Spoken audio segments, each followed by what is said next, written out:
You guys are having a good day. My name is Dr. Boyce Watkins. Welcome to the Black Financial Channel. This is theblackfinancialchannel.com. I want to talk to you guys about what's going on with Robinhood and this Reddit subgroup that has captured the attention of the world, that has basically taken the entire market by storm. Lots of crazy stuff is going on right now. You're seeing a lot of chaos in the stock market that you've never seen before. And so I thought I would kind of let you guys in on some research that I did pretty much throughout the night and all day yesterday about what's going on in current market trends and all that good stuff. Now, so here's the deal. So first of all, I want to ask everybody, how many of you, give me a yes or no, how many of you have bought anything related to any of this, any GameStop, any AMC, any of that, follow the Reddit group, things like that.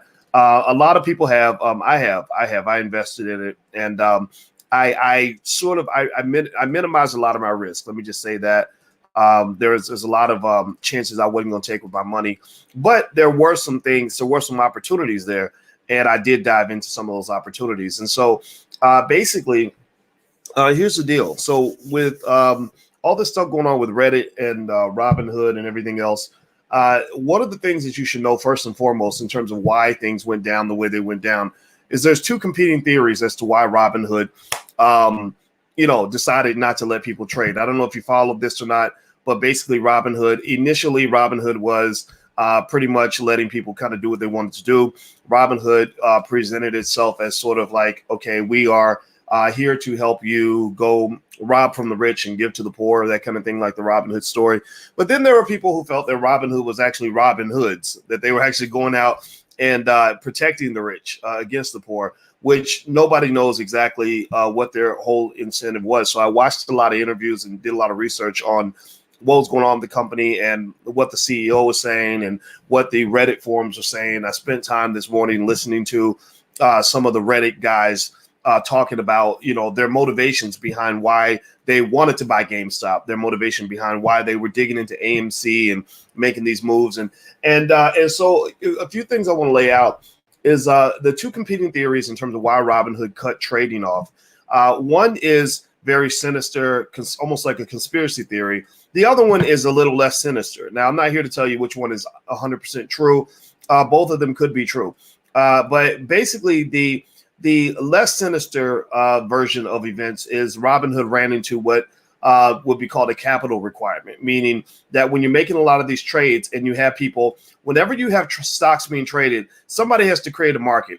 So think of the stock market like a club, like a nightclub or a dating service, or a mixture between the two. Let's say you have a club where you tell all the men in town, if you come here, you're going to meet you a pretty girl. You tell all the women in town, hey, girl, if you come here, you're going to meet you a good husband or maybe just a good boyfriend or whatever it is that you want.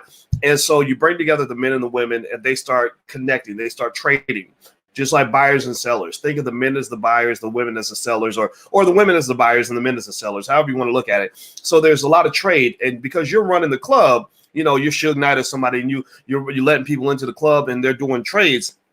Well, basically, when you create a market like that, there's inherent risk that comes with creating that market. One of the conditions of creating that market, that dating market, it might be a market for booty or a market for weddings or whatever it is that you're creating. One of the risks of creating a market is that you have to make sure at the very least that the buyers and sellers are both safe and secure, right? Like, because if one of the guys does something bad to one of the women, then people aren't going to want to come to your club anymore.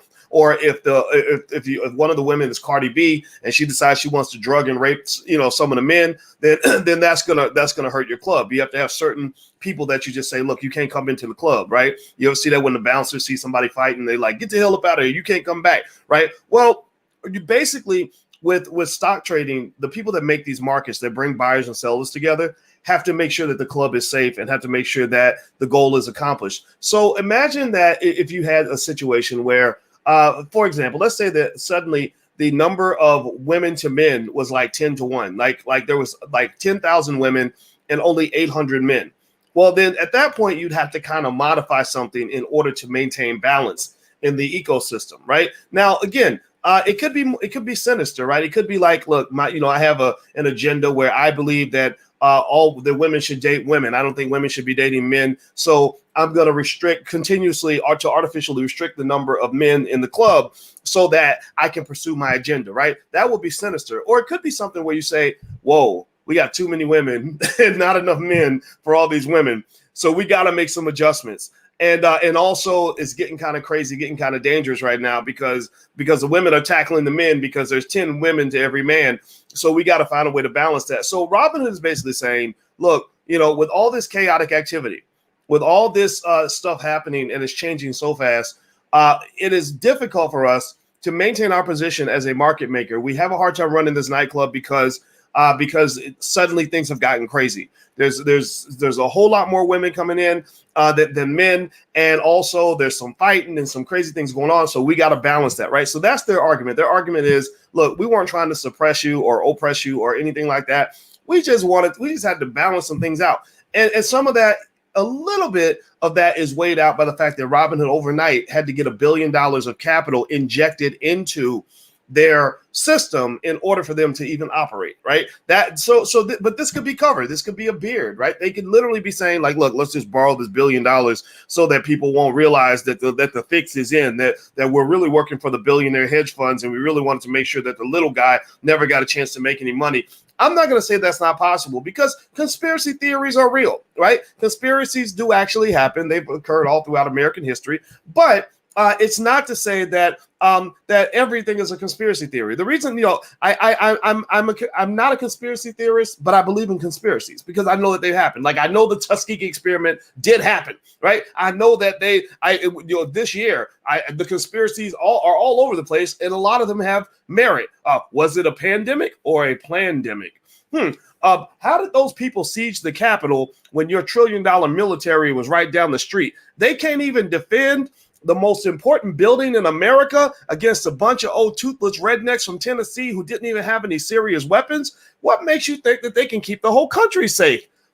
But or maybe you wanted them to come into the Capitol and bust the windows out so you can get some pictures and a photo op and get an excuse to go ban 80 million people from the internet, right? Like, let's keep it 100, right? Has anybody thought about that? Has anybody wondered, like, how did they siege the Capitol and they ain't even got no weapons? It ain't like China did it. It ain't like the Russian military came with some armed troops. It was a bunch of people they didn't even have guns, most of them. Like, really? Okay, I digress. Let's get back to the reality here. So a lot of people are saying that there's something conspiratorial happening here, and I don't doubt that. If you want to know if I think the capital system is rigged, you know that I know it's rigged. I've told you guys it's rigged 1,000 times. I've told you 1,000,000 times that it's rigged. And one of the things I've always wanted you to do was understand how the rigging works so that you can let the rigging work in your favor. Now, the thing about something being rigged, though, is a system being rigged does not mean that there's no opportunity. A system can be subtly rigged where, for example, when it comes to wealth building and economic opportunity, there are ways you can look at the system and realize that it's partially rigged because, they hide things from you by putting them in books. Like a lot, they're like, okay, people aren't going to read this stuff, so we're going to put it in a book, or they're all going to go to college, but we're not going to teach any of them how to invest and how to actually own the companies because we don't want them owning companies. We want them working for us, right? So that's why if you go to the University of Texas or University of Tennessee, they're going to teach you how to go get a job. But if you go to Harvard and Yale, they teach you how to run the damn company. They teach you how to build a company and get other people to work for you, right? So it is rigged in that way. But just because it's rigged, that doesn't mean that it's completely impossible to work around because all you have to do is shift your behavior, right? They base it on the habits of millions of people. So what's the incentive and the motivation of people at Robinhood? Nobody really knows for sure,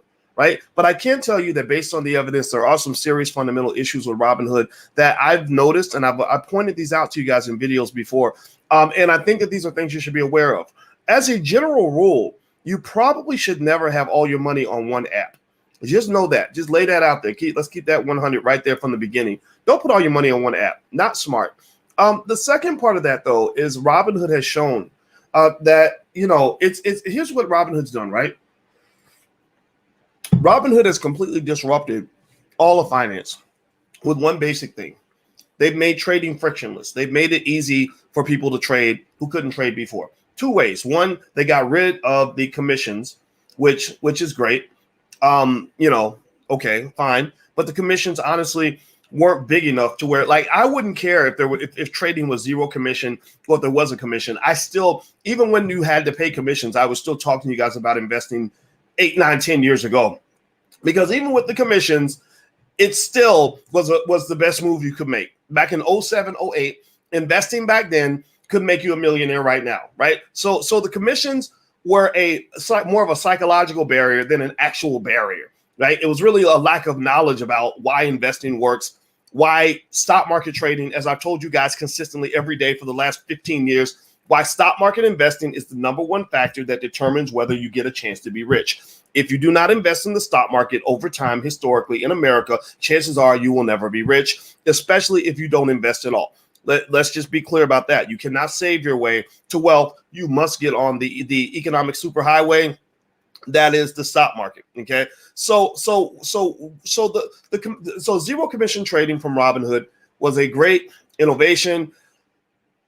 It opened a lot of doors, but that wasn't really the big thing. The other big thing was that they did a great job with marketing and using the internet to go out and reach a lot of people who have money in their pocket, who are going to burn their money on something stupid, and say, hey, dude, if you're going to waste your money on something stupid, put it into the stock market, right? Go buy you some options or something, right? It doesn't matter if you're a long-term investor or short-term investor. You might flip your money. At least this way you have a chance for your money to grow. But if you go out and you buy, pizza and Air Jordans and trips to the movies, then your money's definitely not going to grow, right? So that little transition and that little marketing plan, it really worked really well. Robinhood blows up, gets millions and millions of investors because their gimmick works. So now you got another problem, though. You got the problem that you now have millions of people that are giving you real money, that are expecting you to be perfect all the time. And so that's a stressor, right? If you ever want to be under stress, manage a lot of people's money. In case you haven't noticed, I have never come out to you and said, hey, I'm forming the Dr. Boyce Watkins investment club, and I want you to send me your money and we're going to all invest this together. I'm going to invest your money for you. I don't do that, because when you do that, there's a lot of a responsibility there. Not that the responsibility is a bad thing, but the expectations are high. You mess up a little bit, people go crazy on you. People will riot on your butt if you mess up their money, right? So Robinhood couldn't handle the volume they were getting. They had millions of people giving their hard-earned money, and so little things would happen, like the market would suddenly make a big move, and then Robinhood would go down at just the wrong moment. Right. Just literally right when you needed Robinhood the most, Robinhood's not there because the technology couldn't handle the weight. Also, there were other little things I noticed. Like, for example, I tried to switch some of my stocks over to a different brokerage because I told you I don't put all my money in one place. I tried to switch over. I called Robinhood. I talked to my broker on the other platform, and I was like, okay, so what's the procedure to move my stocks over? He's like, oh, yeah, just do this and fill out this form and tell Robinhood, blah, blah, blah, blah. And I did that, and Robinhood was like, we can't help you do that. Like my broker's pissed. He's like, every brokerage can do this. Every brokerage can make it easy for you to shift your stocks over. And then Robinhood comes up with some lame excuse like, well, the reason we can't shift your stocks over is because you have crypto in your account. I'm like, what the puck? I'm trying not to cuss, so I'm saying, what the puck does me owning crypto have to do with my ability to get my stock moved over to another account? That those two are not related. That doesn't even make any sense.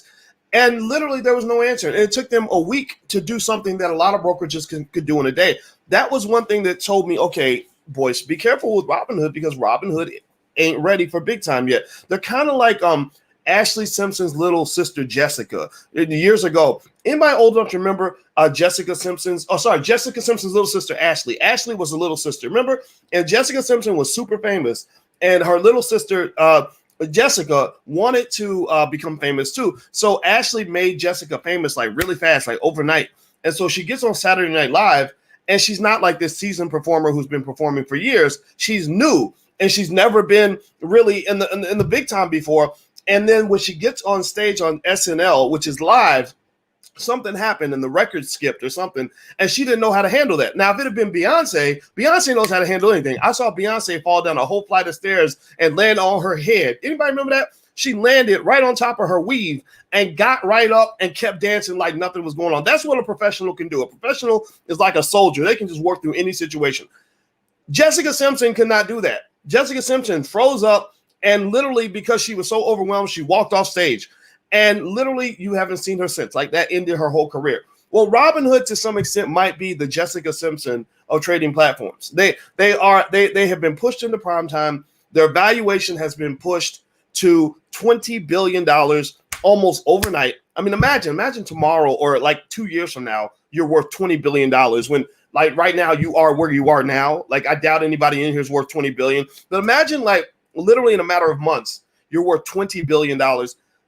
Those, billion-dollar problems are hard to solve, right? It takes you got to practice being a billionaire. So the Robinhood guys, I think, are guys that are not they may not be so bad. I'm not saying that they are or not. I'm not here to tell you what to think about that. I'm just here to say that they definitely are at the very least experiencing growing pains. Now, if it does become something even more sinister, that they were colluding on any level with I forgot what the company's called, but this company that had a short position that in any way influenced their desire to cut trading or to restrict trading on certain stocks, that's a problem. That's not just an ethical issue and a branding issue. That's a legal issue, right? That's a legal issue. And believe me, Robinhood has a lot of legal issues. They're probably spending, I bet you that their legal bill is at least $50 million a year by now. They're probably spending a gang of dollars on attorneys because everybody and their mama is suing Robinhood. So do me a favor, hit the thumbs up button right now. Please hit the thumbs up, share, subscribe button. Also, I have a free book if you care about Black people and you want to know my vision for the Black community and how we family by family can build our community. There's a free book you can pick up at allblackeconomics.com. It's called It Takes a Village to Raise the Bar.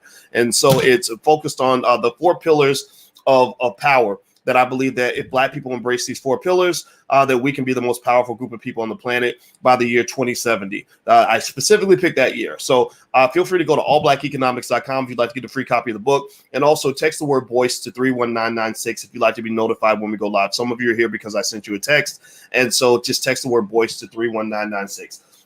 Now, here's another interesting thing that I found out in my research. When I was down studying the Reddit community, and kind of taking a look, and I watched this podcast from this dude who seemed like he was really deep in that Wall Street Bets community, and I wanted to see what the thinking was of the guys that are making these trades and why they're doing it. You guys know my when I wrote my dissertation, it was on investor psychology, right? So investor psychology, how people think about money, has always been really fascinating to me. And so I really wanted to know not just what they were doing, but why. Like, what's your motivation? What's driving this? And clearly there's a populist element to this, right? There's this stick it to the man, like we don't want to be oppressed, fight the power. I like that, right? God bless it. I think it's great. I think that kind of, like every young person, if you haven't been pissed off at an old person in your life, then you've never been young before, right? You shouldn't just sort of agree to everything as it is. You should come in and kind of say, yo, look, we're going to have to push you out of the way so that we can actually, implement our vision of the world. And no better place, no better venue for this form of activism and populism than capitalist America. America is way too capitalist. You've got a bunch of greedy bastards that have been running the world for far too long. They're ruining the country. They're creating the massive inequality that we have in America. I'm sure a lot of them are making a killing from the pandemic. And also that we've just lost our decency as people. When people talk about making America great again, obviously as a Black man, I have a hard time with that issue because, I'm like, well, was it great when we were picking cotton? Is that what you're talking about? And so that's an issue, right? But if you really sort of take that part to the side a little bit and just talk about when America was at least trying to be great, you can go back actually to the period right after World War II, between about 1942 and 1972, maybe 1965, something like that, where America actually had a society where you could still come here and get rich. You could still come here and do well. But it wasn't like you got rich by screwing over poor people and forgetting that they exist. The inequality wasn't as bad. Maybe back then the CEO made, I don't know, 100 times more than the average worker. But now it's like 1,000 times more. Now it's just kind of like the 1% just have everything, and nobody wants to pay any taxes. Like you ask them to pay an extra 0.5% in taxes. Hey, look, pay an extra 0.8% in taxes, and another 10 million people won't starve to death. And they're like, I don't want to pay taxes because you're infringing on my liberties because I can't buy an extra Lamborghini and another Rolls Royce and another private yacht. Well, screw you, man. Like, that's sick. You're a screwed up human being if you think that way, right? So America, I do think that there's room to kind of argue that maybe we want to make America great on some level by at least being fair and decent and everything else. And so what I liked about the Robinhood movement is that these are people that are trying to be decent, right? They're just saying, share the wealth. They're like, look, you can go be a billionaire, go get your paper, but give us some paper too. Let us participate. Let's democratize capitalism. America is a capitalist democracy. I prefer for it to be a democracy with capitalism as opposed to a capitalist society with a little bit of democracy sprinkled in every now and then, right? The democracy should come before the capitalism. And that's an actual reflection of the fact that there is a lot of patience and tolerance and leeway, margin of error given to the billionaires. Like, nobody's mad that Jeff Bezos has more money than Jesus. They're just mad that they gotta like hear about all this while they're eating grilled cheese sandwiches and bologna about to get evicted from their apartment. That's the problem, right? And so I think that that this whole thing with Robinhood saying let's go stick it to the hedge fund managers and all that, I think that's cool and I like it. I think I'm also into war. Like, I study war. I think war is fascinating. So I'm like, oh, white people are fighting again. This is interesting. Like, they've been in civil wars like all year, like all summer when Antifa was burning down buildings in the hood or whatever the hell they were doing. Then you had the toothless hillbillies storming the Capitol. Again, this is not black people's fight, so please stop it, Negroes. Stop getting involved in stuff that ain't got nothing to do with you. And then now you've got this battle between the guys on Reddit, mostly guys. There's some women in there too, I'm sure, and the establishment, the Wall Street establishment. It is basically the Wall Street, Occupy Wall Street, the digital version of Occupy Wall Street. That's all this is. This is the digitized version of Occupy Wall Street, and it is far more effective. If you remember the first Occupy Wall Street about 07, 08, whenever it was, and it was right after the financial crash of 2008, right after Obama took over, then they're pissed off because basically Wall Street did this horrible magic trick where they made your money disappear, where they created these things called mortgage-backed securities. Anybody remember those? Mortgage-backed securities, where these were these instruments that they were selling to the public that did not have the economic value they claimed them to have. They were literally flat out lying to the public and telling them that these securities had a valuation that was a complete like fantasy, right? They completely made this up, but they didn't care. The reason they didn't care is because they're getting their $10 million bonus at the end of the year. They didn't care because they're getting their $1 trillion government bailout. Obama, your boy Obama, was one of the guys who wrote the damn check. And I don't have a problem with the fact that he knew that there was a need for a bailout. What I had a problem with was I said, why are you bailing out them and not bailing out anybody else? Why are you bailing out the people who don't really need to be bailed out? Actually, these not only do they not need to be bailed out, but many of them should probably go to jail. Right? You talk about market manipulation, you talk about pump and dumps, you talk about just lying. They were breaking the law. Like, they were breaking the damn law, and you let them all go. Well, why wouldn't people be mad about that? So Occupy Wall Street was right in the sense that Wall Street is kind of crazy. They really feel like they're above the law. That's the point. They feel like they're above the law. But the problem with Occupy Wall Street was it didn't seem, at least the media narrative, that just made it look kind of disorganized. They didn't seem to really be accomplishing anything other than having a bunch of hippies sitting in the middle, sitting in the middle of Wall Street, like playing their guitar all day and eating granola and stuff. And that didn't make sense to me. But this is actually a little more effective. This is a little more aggressive. This is leveraging another form of capital, this social capital, this capital you can create by pulling people together. It's like a digital version of a labor union to some extent, because one of the ways they created inequality in America was they killed the labor unions. When they killed the labor unions in the 60s, that created a massive amount of inequality because the billionaire robber barons didn't have to compete with the workers anymore, right? So ultimately now you've got something that's a little bit like a labor union, not quite, but similar, where people are basically saying, we're going to pull together all of our capital and we're going to kick your ass. And also it's going to be a targeted attack. We're not trying to fight the whole system at once. We're going to fight that company over that stock. That is the one battleground where this is going to happen. I think that's the most noble aspect of what I'm seeing. And I've read through the forum. I've watched the videos. I've studied and analyzed. I've listened to them talk and to try to see where their head is at. And just in case you want to know, like a lot of people act like younger people, like they're from another planet and that older people are from a different planet. And we don't, that's why they might not get each other. No, we're all from the same planet. I know what it was like to be 22 years old. It was yesterday in my mind. And so they're just a different version of the 22-year-olds that we were when we were 22. But basically, we were pissed off at older people when we were 22. They're pissed off at older people now. So that movement is good. And personally, my personal bias is I like it because I love the idea of young people getting involved in investing because that's the key to wealth. Now, the question I have, actually, but before I move to my question, do me a favor, hit the thumbs up button. If you haven't done this yet, please hit the thumbs up, share, and subscribe button. And I should also mention that the Women of Wealth Weekend hosted by Lene Javette starts tomorrow. The URL is on the screen, womenofwealthweekend.com. And so they're going to talk about all of this. The sister from Stocks and Stilettos is going to be there. And she knows a lot about the stock market. And I think this is a great time to talk about that. But then also they're going to cover things like how to make money from an online course, financial love, making money in relationships, climbing the corporate ladder, building your side hustle, getting your business off the ground, all kinds of things. So feel free to go to womenofwealthweekend.com. It's women only, so men are not invited, so I won't be there. But anyway, okay, so with that being said, the one question I had, here's a question I had for, the Wall Street Bets forum and the Reddit dudes that they're all kind of doing this thing that they're doing right now. The big question I had was this. I said, okay, so what's the future of these companies that you're buying? What are you really trying to accomplish? Where's your head at? And really more specifically, are you a trader or are you an investor? Right? Now, an investor is somebody that plans to hold for the long term. It's like dating. An investor, ladies, an investor is a man that wants to be with you for good, for a long time, if not forever.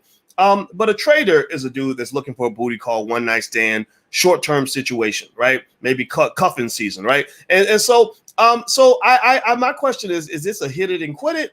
Or is this like a long-term relationship you're forming with these companies, for reasons that go beyond just sticking it to the man? I've concluded that when it comes to GameStop, and this is important because this tells you what the future of GameStop stock might be. I feel like it's a hit it and quit it.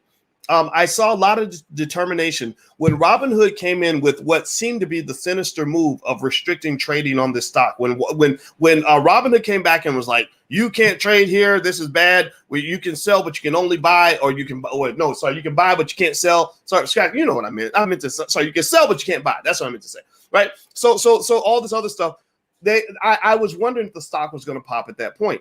The stock did not pop. It dropped a little, but it didn't really plummet to the true fundamental value. Remember, the fundamental value of GameStop is like $20, right? So literally you're trading. It's a complete fantasy. That whole stock price is a complete figment of somebody's imagination. Like, ain't no way GameStop is supposed to be at $300-$400.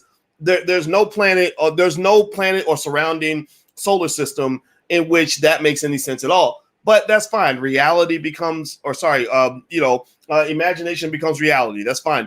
So here's the thing. The stock didn't pop when Robinhood did what they did because there was enough resistance there where there were people who said, hold the line, hold the line, hold the line.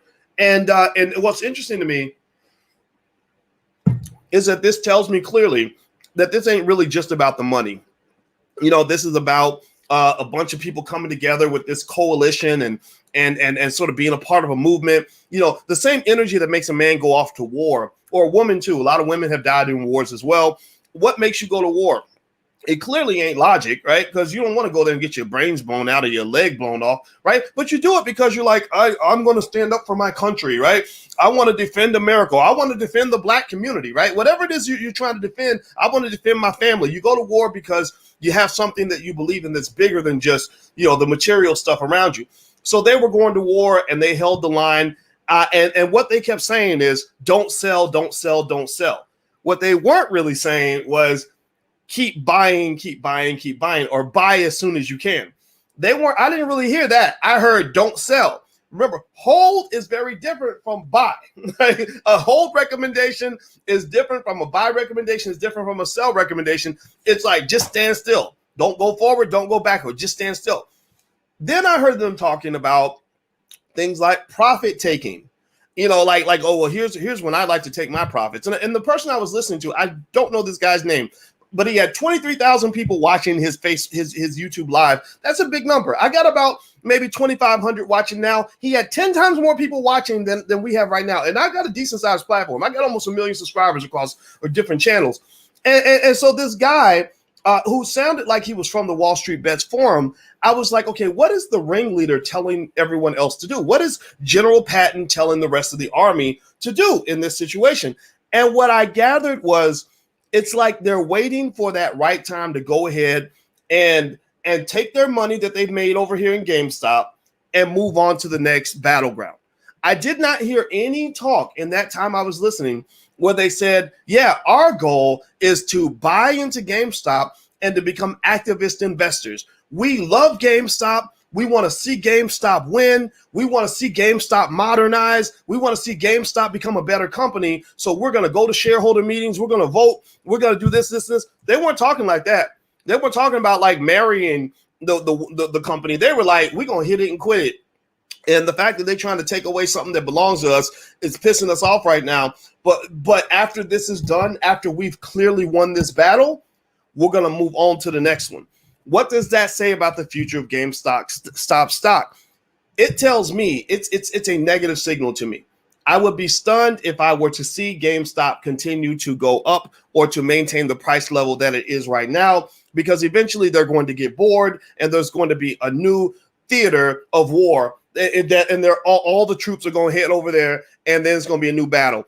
To some extent, it creates what we financial scholar types call huge market inefficiencies, because now if you just want to know what to invest in, forget studying the fundamentals of the company. I mean, that's going to matter. Again, don't get me wrong. That's going to matter when the market crashes, which I told you guys, the crash is coming. Just get ready. Go, like, brace yourself. Like, count your blessings now, because some of those blessings are going to get taken away out of your bank account. And I just want you to be prepared for that. But when the market does crash, you're gonna go back to the fundamentals. Just like when people talk about, like Dr. Claude Anderson comes in and he talks about how at some point, if the grid disappears, or if there's a solar flare and it knocks out the internet, or if there's a war and it takes away basic services, like you're gonna go back to the basics of food and water, and medicine and security. Well, you're gonna go back to the basics when it comes to stocks. Like, at some point, people are gonna look back on 2021 and say, my God, those people were out of their damn mind. There was literally a mania, meaning a type of insanity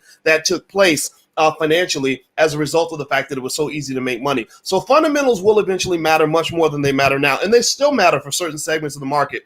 But when you get into those spaces where war has been declared, war is not a rational thing. War is completely irrational. In war, people will cut off their nose to spite their face. So in a war scenario, it's probably better to sort of study sentiment, meaning how the Robinhood traders are feeling, than it is to try to go in and say, well, technically, according to the debt equity ratio and present value of future cash flows, Robinhood, GameStop is actually worth blah, blah, blah per share. That ain't going to work in this market, right? And the Wall Street types are used to doing that when they choose which stocks to buy and sell and short.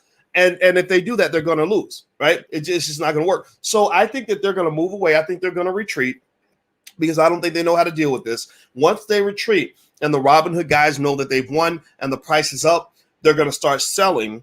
Right now, I don't think they're going to be deliberate about it though, because remember now the Feds is watching, right? 2 Chainz rapped about that, right? The hella fresh when the Feds is watching. So the guy that was talking was being very careful not to use specific language because he knows that the Feds are watching right now, and they're probably going to create regulations around this, maybe even try to prosecute some people over this. I don't know. But what they're going to subtly do is basically get people to not pay attention to that stock anymore and move over to something else. Take your profits and then move over. Because I don't know about you, but I know when I was 22 years old, if I went from having like $500 in my bank account to suddenly having like 40 grand, I'm not holding that stock forever. What about y'all? Give me a yes or no. How many of you, if you were, when you were 22, as broke as most of y'all were, I don't know about y'all, I was broke when I was 20. Anybody else was broke when you were 20? How many of you, if you went from having $500 in the bank to 40 grand in the bank, would really be able to hold on to that stock like for dear life, like hodl, because you just believe in the cause? Like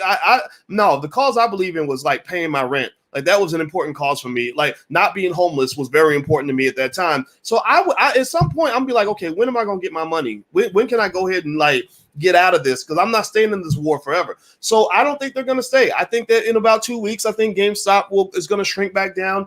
Maybe not to what it should be, but probably much lower than it is right now. And that's just what it is. That's what I'm seeing. So I'll keep you guys posted on what's going on. But this morning I saw a price surge. Let me just, while we're talking, let me go ahead, hit the thumbs up button if you could. So it looks like today GameStop went up it went up 64% because they started allowing restricted buying again. It's at about 319, which is still much higher than what it should be. I would be stunned if it was anywhere close to that 2 weeks from now, but we'll see. Now, as far as Dogecoin, some of y'all are asking about Dogecoin. Apparently, that's another thing that people are into, and you can actually buy the Dogecoin on on Robinhood. Now, let me just tell you about Dogecoin, just so you know, that coin is like basically worthless. It's like buying a pair of Gucci jeans that you can't even wear on your body, but you're buying it because it's got the Gucci label on it. But for some reason, it now has a $7 billion market cap, and it's now trading at 5 cents. I'm not here to really speculate on it. I just think it's something cool that people decided to get into, like a pet rock or something. Is the value going to maintain itself? That part is hard to tell. I bought some just because I liked, I think the momentum and the speculation on sentiment is a worthy thing to invest in, but I didn't take it seriously. That's not, when I look at the investments I have that are my serious investments that I'm holding long term, that I'm investing in for my family, and so that so I can retire and my family can do well and I can have something to pass to my kids. I'm looking over at my Disney. I'm looking over at my Amazon. I'm looking over at the major corporations I own pieces of. I'm not looking at Dogecoin. I'm not looking at GameStop. I'm not looking at any of that. GameStop was a hit it and quit it trade for me. At that moment, I was not an investor. I was a trader. I wasn't looking for a long-term relationship. I was looking for a really fun Saturday night, and that was it. And we got that. I made a bunch of money from it because it was as predictable as the day is long. But I encourage you to be very careful, because here's the last point. Somebody's going to get hurt. Right? Somebody's going to get hurt, because eventually the stock price is going to deflate. And this is where the regulators are supposed to come in, is that because so many people have been hurt, this was long before you were even born, because so many people have been hurt in the past when this mania would take over the stock market and everybody's an expert and everybody's telling you just to jump in and buy. Well, some people get there late to the party. And when they get there late to the party and the stock price deflates, they lose everything. So I just encourage you, please be really careful, right? Please be careful. And again, none of this is investing advice. I'm not here to give you advice on what to do. I'm just here to tell you what I'm seeing, and I hope that this helps you. So anyway, I got to run out of here. And by the way, some of you are asking how to dig deeper into stock market investing and all that. So I think everybody should learn this stuff. If you haven't done it yet, you can feel free to go to firstsharestock.com, where not only do I have a free training on how to buy your first share, but also you get on an email list and you get free access to free information from me every day I email you all kinds of stuff, and I'm a PhD at this stuff, so I know this stuff really well. And I really just want you to be fully informed. So the URL is firstshareofstock.com. That's firstshareofstock.com. And some of you are asking about stock options and stuff like that. If you're more elevated and you want to get into stock options deeper, there's a lot of ways to use options to not just increase your risk. A lot of these guys know how to buy the options, but they don't understand all the things options can do for your portfolio. So if you're interested in taking a look, feel free to go to my masterclass on stock options. That's stockoptionsmasterclass.com. All right, I'm out of here, guys. Hit the thumbs up button, hit the share button, hit the subscribe button on your way out. I will talk to you soon. Please have a great day. This is Real. Talk to you later. Peace.